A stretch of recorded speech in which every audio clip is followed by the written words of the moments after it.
morning to all of you. Welcome to our first virtual meeting for today. The discussion topic will be on learning and how much it may change our professional lives. Your trainer today leading the session is Mr. Iman. Any of your questions are welcome. Thank you very much, Mr. Amir, for your attention and participation. Allow me first of all to give a clear explanation of what is meant by learning. Learning itself is defined as an acquisition of knowledge, manner of progress towards acquisition of skills, or adopting the acquired behavior. It is not something that will happen in just one stage of life. It's indeed a lifelong process of growth and modification where we will keep on changing, modifying our ways whenever necessary. Secondly, there are three main types of learning that we should know: cognitive learning, associative learning, and observational learning. In the case of cognitive learning, it precisely comprises the course of gaining knowledge along with developing understanding through the psychological activities of thinking and reasoning. Associative learning is an intriguing cognitive process where one particular element is linked or associated with another. For example, that relationship which exists between a stimulus and a corresponding response. Observational learning is where we learn by the observation of others and then by imitating them. Sorry for interrupting the explanation. I thank you for explanation. I really did understand. Although there is quite a little bit question that I have to ask. The question is, so how does our brain relate to learning? In simple words, the brain is one of the most intricate, multifaceted organs. It is responsible for controlling and regulating all our activities and functions performed in our day-to-day life, which also includes the basic element of learning. In this complicated and long process of learning, neural pathways in the brain are created with a set of connections and get reinforced more and more. In the case of the repetition of learning something new, every time serves to reinforce already established nerve connections in our brain. The reinforcement that occurs, therefore, makes that information far easier to call upon from memory at a later time. Actually, I have some material here indicating there are many theories on how people learn. So my question is, can you take time to explain a few of those to me? Of course. Regarding the popular theories that have something to do with learning, there are two giants that absolutely dominate: behaviorism and cognitivism. Behaviorists strongly agree that conditioning is how people learn best, whereby behavior is molded through the rewards and punishment meted out to individuals for particular behaviors. Then there is the cognitivist theory. This theory involves some mental process of learning, including key components like retention in memory and problem-solving skills, which greatly enhance the learning process.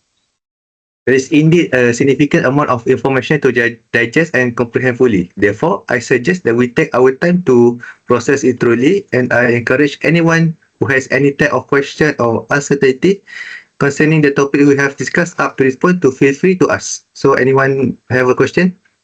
I do, actually, Mr. So my question is, how can these theories be put into use effectively in our daily work activities?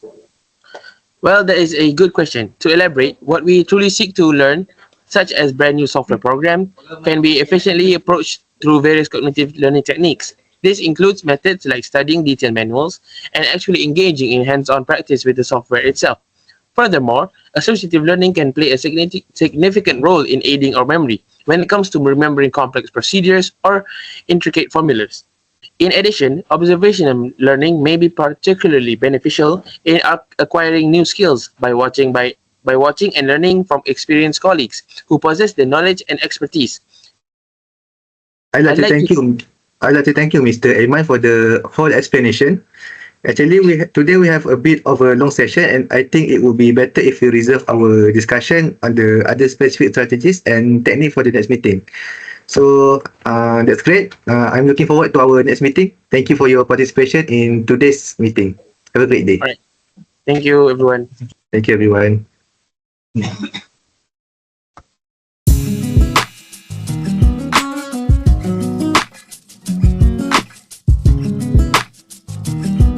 And my name is Hakim.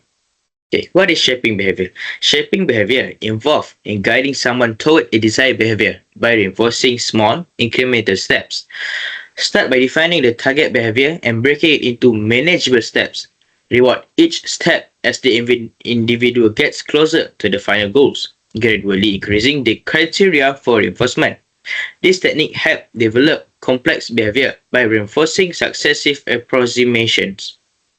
Let's start roleplay a situation where positive reinforcement is used to encourage desired behavior. Let's start it. Great job on completing that sales report. Iman, it's clearly you have put a lot of effort into it. Thank you, Hakim. I'm glad it turned out well. I'm impressed with your intention to detail and your ability to meet deadlines. Your hard work is really paying off. I'm trying my best to improve my skills. I've noticed that you have been consistently exceeding your sales target. That's fantastic to recognize you achievement. I would like to nominate you for the Employees of the Month award. Wow, that's amazing. Thank you. I think it's important to celebrate our successes. Your hard work and dedication are inspiring to the team. Keep up the great work. I will. I'm motivated to continue striving for excellence. Okay. Okay, guys, let's move on to the roleplay, a situation where punishment is used to discourage undesired behavior. Good morning, Amir. Before we dive into our regular agenda, I want to address a concerning issue that has been impacting our team's productivity: chronic absenteeism. Amir, I have noticed a significant increase in your absence recently. I'm concerned about the impact this is having on both of your workload and the team as a whole. I'm sorry, Mr. Hakim. I know it's not ideal, but I've been dealing with some personal issues that have made it difficult for me to come into work. Yeah, I understand that personal issue can arise. However, consistent absenteeism is affecting the team's morale and our ability to meet deadline. To address this, I've decided to implement the following consequence. First, verbal warning. This is our initial step to express our concern and expectation for improvement. And second, written warning. If absence continue, a written warning will be issued, documenting the incident and outlining the consequences of further absences. And the last one is suspension. If the absenteeism persists, suspension without pay may be necessary. I understand the seriousness of the situation. I will do my best to improve my attendance. Thank you. I appreciate your willingness to address this issue. I want to emphasize that our goal is to support you and help you overcome whatever challenges you are facing. Please don't hesitate to reach out to me or our HR department if you need any assistance. Yes, Thank you. thank you, Mr. Hakim, for the role play of the positive and negative reinforcement. Mr. Ayman, Yes. may we discuss about how we do apply positive reinforcement in our daily tasks? Of course. For starters, I will give you the definition of positive reinforcement. So, positive reinforcement is adding something desirable to a situation to increase a behavior. For examples, praise and recognition. Publicly acknowledging and praising employees for their achievement or contributions. Moreover, rewards and incentives, offering tangible rewards like bonuses, gift cards, or extra time off for exceptional performance. Other than that, we have promotion and advancement, providing opportunities for career growth and advancement to those who demonstrate consistent high performance. This will lead to a good behavior to work. That's all from me, Amir, Mr. Amir. Okay, I want to add about negative reinforcement. First, what is negative reinforcement? Negative reinforcement is removing something undesirable from a situation to increase a behavior. For example, removing unpleasant tasks. It's assigning less desirable or time-consuming tasks to employees who consistently underperform. Next is eliminating negative consequences. For example, removing or reducing negative consequences such as warnings and so on for employees who meet performance expectations. And lastly, providing flexibility. Offering employees more flexibility in their work schedules or assignment as a reward for good behavior. I think that's all about negative reinforcement is about to force workers to meet the expectation of the company. Thank you, Mr. Amir. I clearly understand. Yes. Is that all, Mr. Hakim, or you want to add anything? I think you guys have explained it well. So yeah, that's all. Thank you. Thank you. Bye, everyone. Thank you, Mr. Hakim. Thank you, everyone. Bye. You're welcome.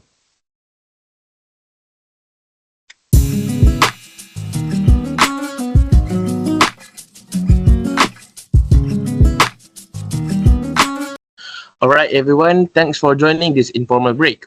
I wanted to take a few minutes to talk about something important in the workplace, perception, and how we form judgment about others.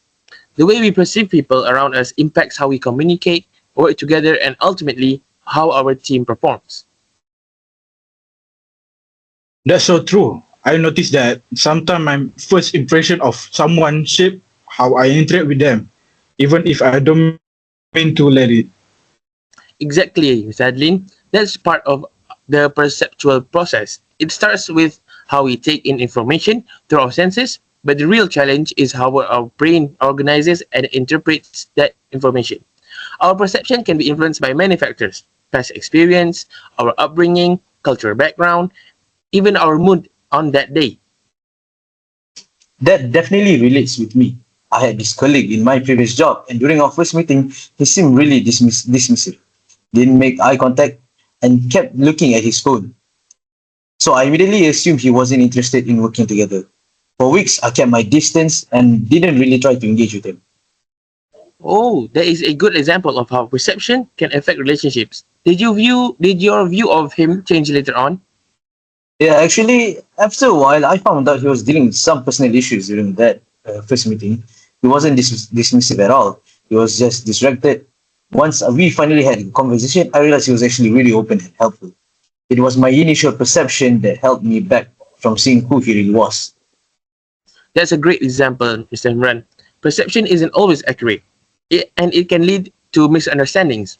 One thing we all tend to do, especially in the workplace, is rely on our mental shortcuts when making judgment about others. These shortcuts help us process information faster, but they can also lead us to bias. Two common ones are stereotyping and the halo effect. Stereotyping, I get. But what's the halo effect? Well, the halo effect happens when we let one positive trait overshadow everything else about a person.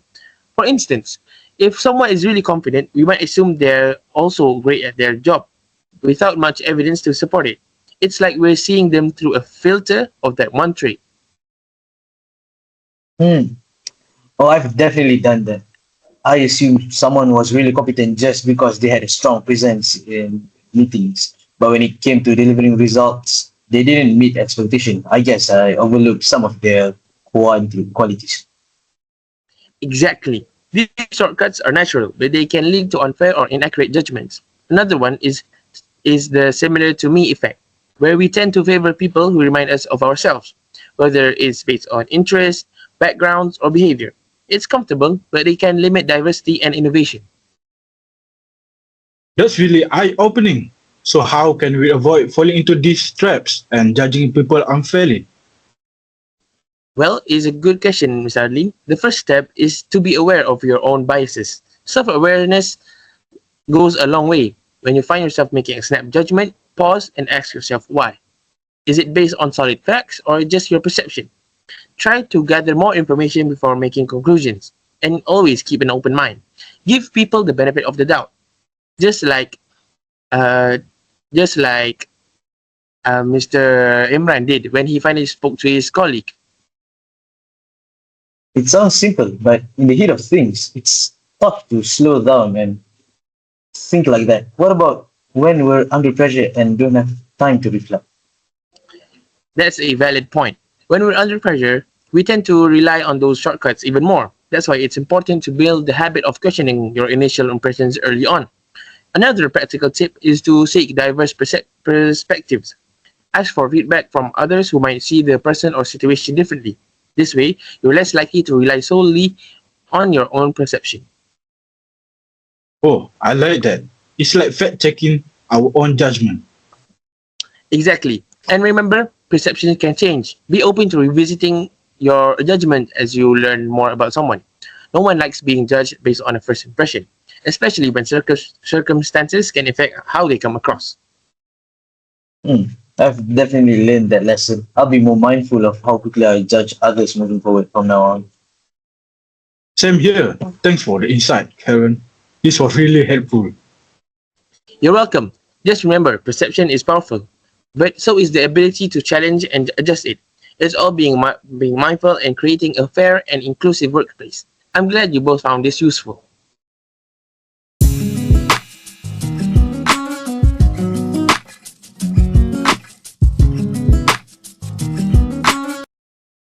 Good morning, team. Today, I'm excited to introduce a new project that will significantly impact our department. The new project is making a new skincare product. We need to know on how to put in the market. We need to learn a few ways to understand people behavior.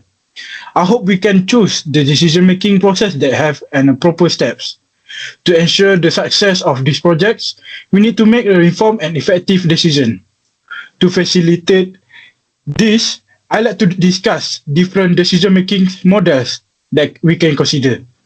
To ensure the success of this project, we need to make informed and effective decisions. To facilitate this, I like to discuss different decision-making models that we can consider. Hi everyone. For me, we can do rational decision making. The rational decision making model is a systematic approach to making choice. It's involved several steps. The model involves several steps. First of all, we need to identify the problem, which is clearly define the discrepancy between the current state and the desired outcome. And second, we need to determine decision criteria. We need to establish the factors that will influence the decision. And third, assign weight to criteria. This step, we need to determine the relative importance of each criterion. And next, we need to explore alternatives. At this step, we need to generate a list of potential solutions to choose our way to put our product in market. And next, we need to evaluate alternative. In this step, we need to assess each alternative against the criteria that we need. And after that, we need to select the best alternative to choose the option with the highest overall score. And then you need to implement the decision. At this stage, we need to put the chosen solution into an action. For example, if you are deciding on new software system, we might consider factors like cost, features, ease of use, and compatibility. By assigning weight to this criteria, we can prioritize the most important aspect for our project. However, there is other decision-making models. Do you know about this, Mr. Imran? Yes, I believe I do know about this. It is called bounded rationality. The rational decision making model is ideal. It's often not feasible due to limitations such as time constraints, limited information, and cognitive biases. This is where bounded rationality comes into play. Bounded rationality recognizes that decision makers have limited cognitive abilities and often make decisions based on satisficing rather than optimizing. For instance, when choosing a restaurant, we might not exhaustively research every option. Instead, we might settle for the first one that meets our basic criteria, such as being affordable and having a decent menu at least. For me, this is the best decision making model. The rational decision making is good too. Do you guys have any opinion about this model? Yes, I do have. For me, rational decision making is a valuable tool, but it's not always perfect. Let me explain. While it offers a structured and systematic approach to making choices, it has a few limitations. For example, it assumes individuals are fully rational, which isn't always the case. Additionally, it can be difficult to obtain all necessary information, and the future is often uncertain, I believe. In general, rational decision making is a good starting point, but it's important to consider other factors as well. Intuition, emotions, and organizational culture can also play significant roles in decision making. A balanced approach that combines rational analysis with these other factors can often lead to better outcomes. So I believe, yes, that is my point. Okay, thank you. So after all, the idea you guys have shared, which one should we use? For me, I think we better use the rational decision making because it is the only decision making model that use and proper steps. Do you guys have any other opinion? I believe I agree with that, Mr. Kim. But what about you, Mr. Amir? For me, it's better if you use rational decision making. The reason is I believe it's much more easier and faster than rational decision making. But it's all up to our manager. So yes, all yours, Mr. Hakim. Okay, after all of you guys' opinion, I can see that rational decision making has the most majority. So we will use this decision making model to put our new product in the market. Thank you for all the cooperation, Mr. Hakim, Mr. Imran, and Mr. Amir. That's all for today. So thank you. Thank you so much.